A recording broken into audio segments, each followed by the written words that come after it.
campanha para a manutenção do nosso grupo. Participe acessando nosso site.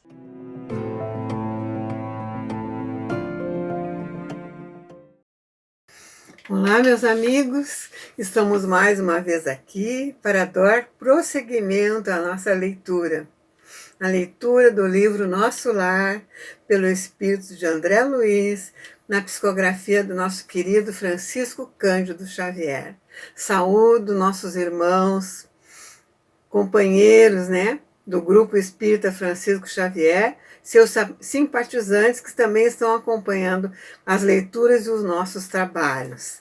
Hoje nós vamos ler o capítulo 29, mas antes vamos lembrar, o 27, o título era O Trabalho Enfim.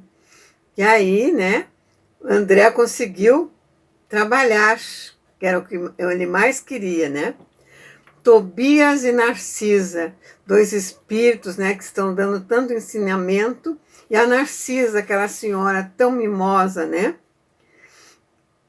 no trabalho intenso das câmeras, de retificação, das criaturinhas que foram retiradas do umbral. E ele, no final do trabalho, quando viu que estava naquela situação, naquela enfermaria onde as criaturas vomitavam e tinha aquele cheiro, horrível, e não tinha mais gente para limpar, ele instintivamente, graças a Deus, foi procurar o material de limpeza e começou, a limpar. E quando ele se deu conta, ele estava trabalhando na limpeza, ajudando, limpando tudo. Olha que coisa bem linda, Aquele médico, que foi tão orgulhoso, começou já a trabalhar a humildade em si. Que abençoado, Coisa linda.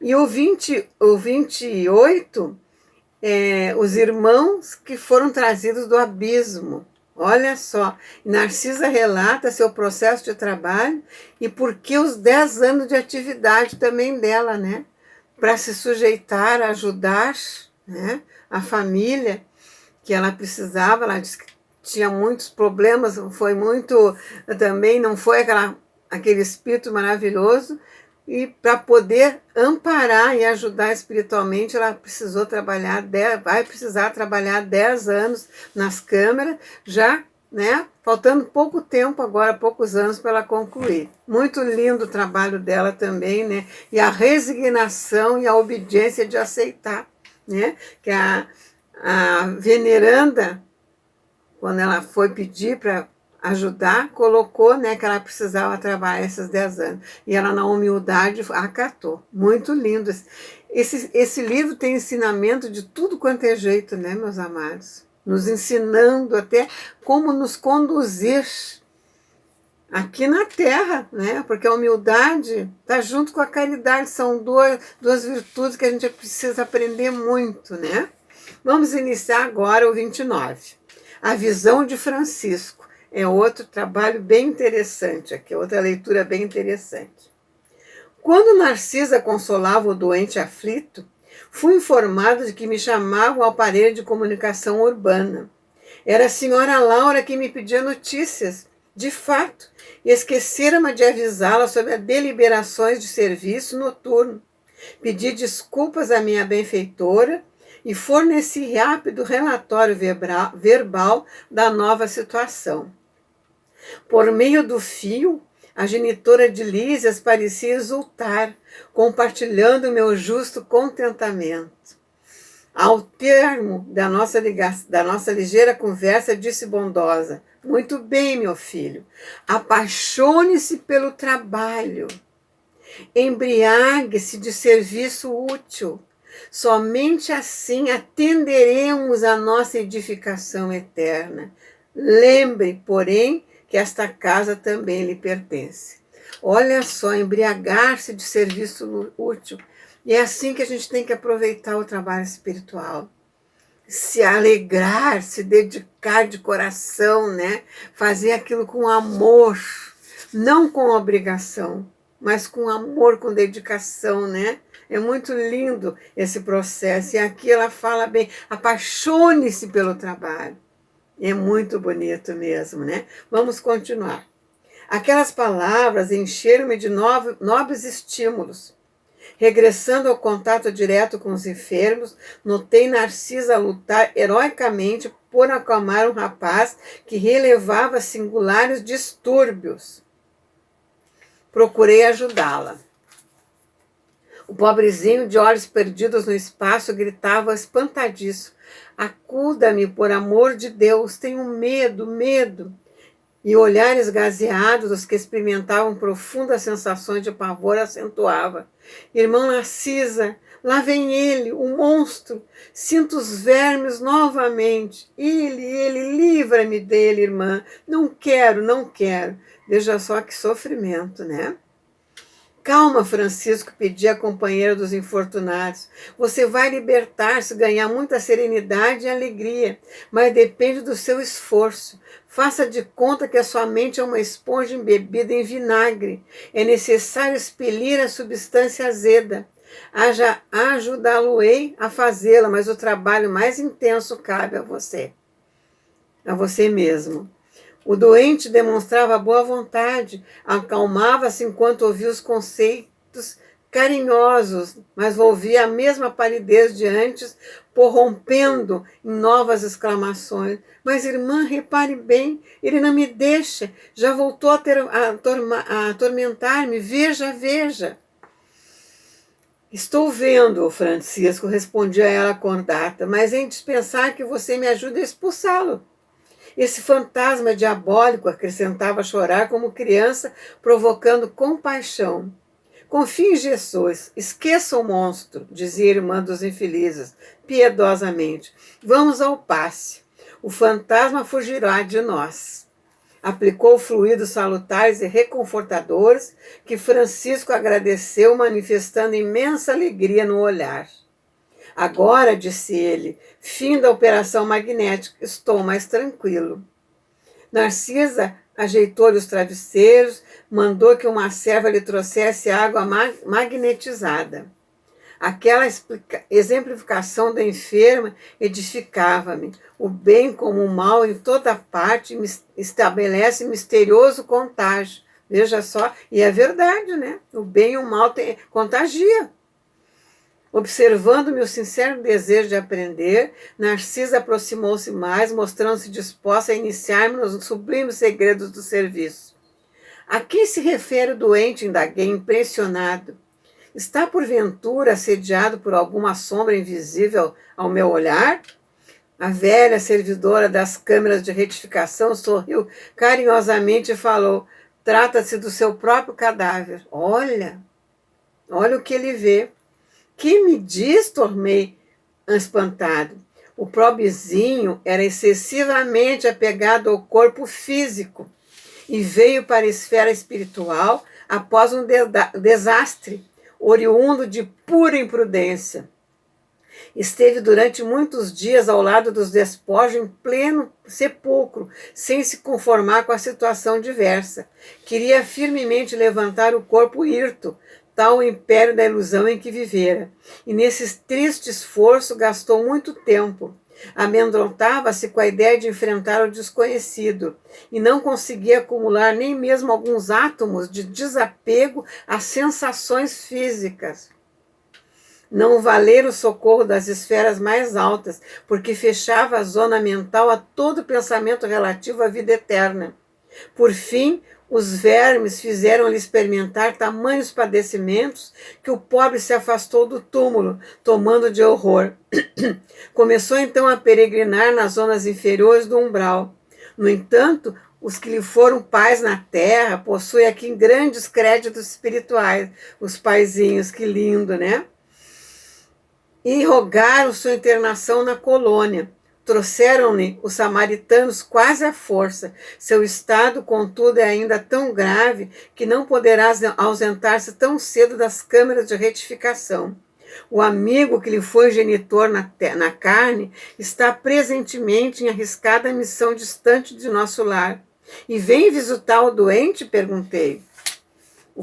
Os pais, né, que fizeram aquela força, né? Já veio 2 vezes.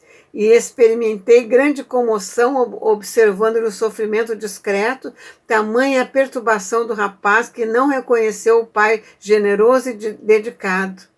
Gritava aflito, mostrando a demência dolorosa. O genitor que veio vê-lo em companhia do ministro Pádua, do Ministério da Comunicação, pareceu muito superior à condição humana, enquanto se encontrava com o nobre amigo que obtivera hospitalidade para o filho infeliz.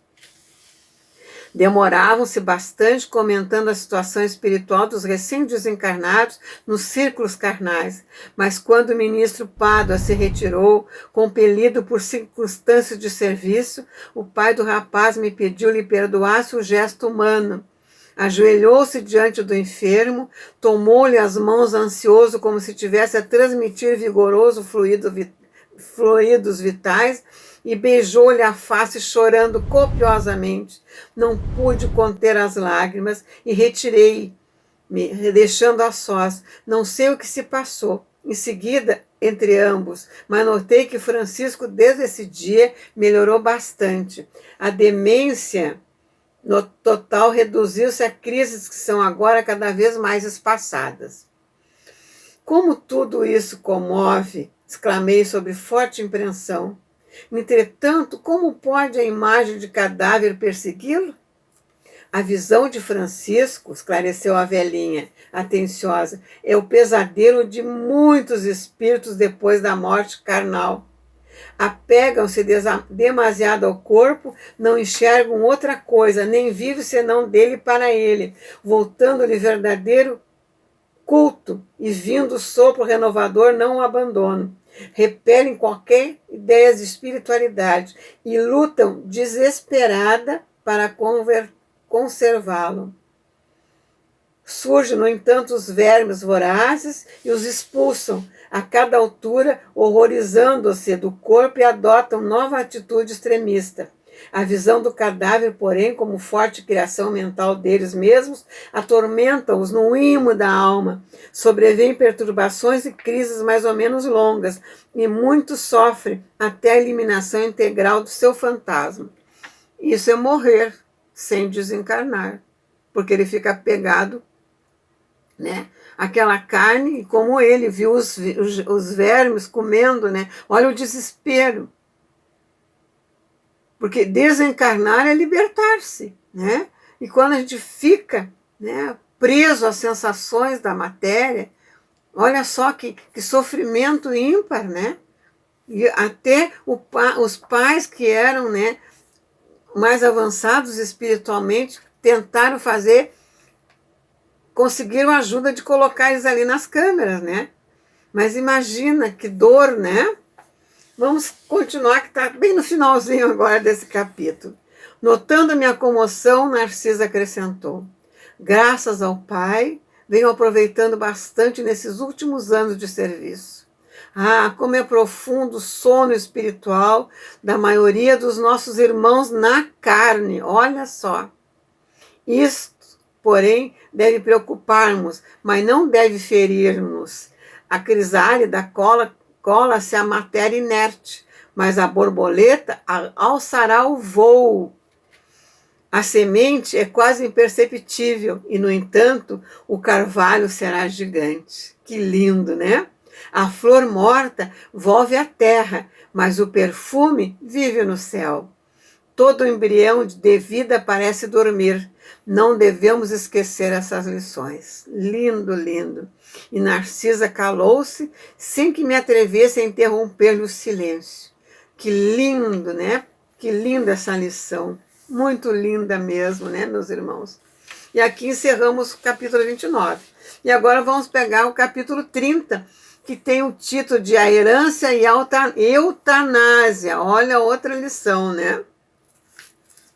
Ainda não voltara a mim da profunda surpresa quando Salustio se aproximou informando a Narcisa: nossa irmã Paulina deseja ver o pai enfermo, no pavilhão 5. Antes de atender, julguei razoável consultá-la, porque o doente continua em crise muito aguda. Mostrando gestos de bondade que lhe eram característicos, Narcisa acentuou: mande entrar sem demora. Ela tem permissão da ministra, visto estar consagrando o tempo disponível em tarefa de reconciliação dos familiares. Outra tarefeira, né? Lindo. Enquanto o mensageiro se despedia apressada, a enfermeira bondosa acrescentava dirigindo-se a mim: você verá que filha dedicada. Não decorrera 1 minuto e Paulina estava diante de nós, esbelta e linda. Trajava uma túnica muito leve, tecida em seda luminosa. Angelical beleza caracterizava-lhe os traços fisionômicos, mas os olhos denunciavam extrema preocupação. Narcisa apresentou-a deliberadamente, sentindo, talvez que poderia confiar na minha presença, perguntou algo inquieta. E papai, minha amiga? Um pouco melhor, esclareceu a enfermeira. No entanto, ainda acusa desequilíbrios fortes. É lamentável, retrucou a jovem. Nem ele mesmo, nem os outros cedem no estado mental a que se recolheram. Sempre o mesmo ódio e a mesma desplicência. Narcisa nos convidou a acompanhá-la e minutos após tinha diante de mim um velho de fisionomia desagradável, olhar duro, cabeleira desgrenhada, rugas profundas, lábios retraídos, inspirava mais piedade do que simpatia. Procurei, contudo, vencer as vibrações inferiores que me dominavam, a fim de observar acima do sofredor, o irmão espiritual. Desapareceu a impressão de repugnância, aclarando-se os raciocínios. Apliquei a lição a mim mesmo. Como teria chegado por minha vez ao Ministério de Auxílio? Deveria ser horrível meu semblante de desesperado. Quando examinamos a desventura de alguém, lembrando as próprias deficiências, há sempre asilo para o amor fraterno no coração. Que lindo, né? A colocação do pensamento de André. O velho enfermo não teve uma palavra de ternura para a filha que o saudou carinhosa, por meio do olhar que evidenciava aspereza e revolta, semelhava-se a uma fera humana enjaulada. Papai, o senhor sente-se melhor? Perguntou com um extremo carinho filial. Ai, ai, gritou o doente em voz estentórica. Não posso esquecer o infame, não posso descansar o pensamento, ainda o vejo ao meu lado ministrando meu veneno mortal. Não diga isso, papai, pediu a moça delicadamente.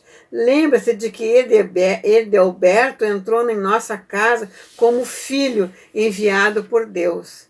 Meu filho, gritou infeliz, nunca, nunca, é criminoso sem perdão, filho do inferno. Olha a raiva que ele estava expelindo, né? Paulina falava agora com os olhos rasos de água. Ouçamos, papai, a lição de Jesus, que recomenda nos amemos uns aos outros. Atravessamos experiências consanguíneas na terra para adquirir o verdadeiro amor espiritual. Aliás, é indispensável reconhecer que só existe um Pai realmente eterno, que é Deus. Mas o Senhor da vida nos permite a paternidade ou a maternidade no mundo a fim de aprendermos a fraternidade sem mácula. Verdade, né? Nossos lares terrestres são cadinhos de purificação dos sentimentos, ou templos de união sublime, a caminho da solidariedade universal. Muito lutamos e padecemos, até adquirir o verdadeiro título de irmão. Somos todos uma só família na criação, sob a bênção providencial de um Pai único. Linda a colocação dela, né? Ouvindo-lhe a voz amiga, o doente se pôs a chorar convulsivamente. Perdoe Edelberto, papai. Procure sentir nele não um filho leviano, mas o irmão necessitado de esclarecimento. Estive em nossa casa ainda hoje, lá observando extremas perturbações. Daqui desse leito, o Senhor envolve todos os nossos influídos de amargura e incompreensão. E eles fazem o mesmo por idêntico modo. O pensamento em vibrações sutis alcança o alvo, por mais distante que esteja. Olha só, viu? A permuta de ódio e desentendimento causa ruína e sofrimento nas almas. Mamãe recolheu-se faz alguns dias ao hospício, ralada de angústia.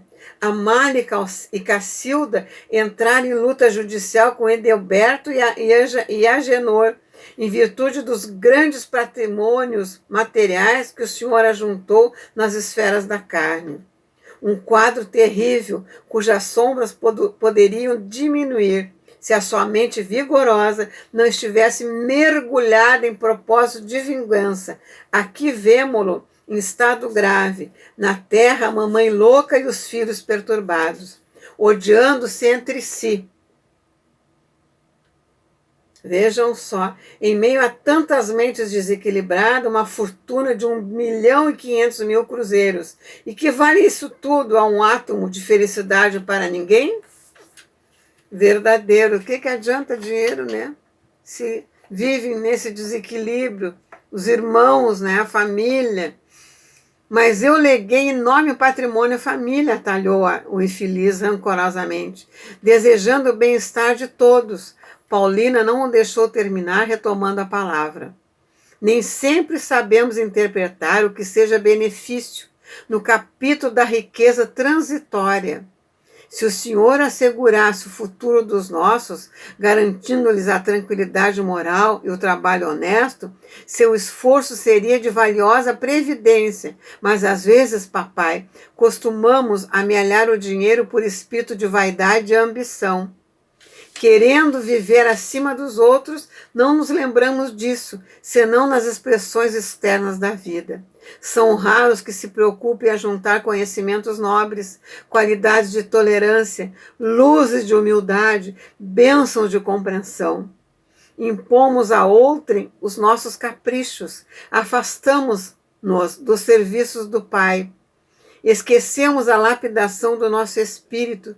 Ninguém nasce no planeta simplesmente para acumular moedas nos cofres ou valores nos bancos. Olha só que lindo isso aqui. É natural que a vida humana peça o concurso da previdência e é justo que não prescinda da contribuição de mordomos fiéis, que saibam administrar com sabedoria, mas ninguém será mordomo do Pai com avareza e propósito de dominação. Tal gênero de vida arruinou nossa casa. Debalde, no outro tempo, busquei levar socorro espiritual ao ambiente doméstico, enquanto o senhor e a mamãe se sacrificaram por aumentar haveres. Amália e Cacilda esqueceram o serviço útil e, como preguiçosa da banalidade social, encontraram ociosos que as desposaram, visando as vantagens financeiras. Agenor repudiou o estudo sério, entregando-se às más companhias. Edelberto conquistou o título de médico, aliando-se por completo da medicina e exercendo-a tão somente de longe em longe, a maneira do trabalhador que visita o serviço por curiosidade. Todos arruinaram belas possibilidades espirituais, distraídos pelo dinheiro fácil e apegados à ideia de herança. Olha que pecado, judiaria, né? O que eles fizeram para os filhos se desviarem de tudo, sem ter nada espiritual, só avalia o dinheiro, né? Que coisa é. É isso aí. O enfermo tomou uma expressão de pavor e acrescentou: maldito Edelberto, filho criminoso e ingrato, matou-me sem piedade quando ainda necessitava regularizar minhas disposições testamentárias. Malvado, malvado. Cale-se, papai. Tenha compaixão de seu filho. Perdoa e esquece.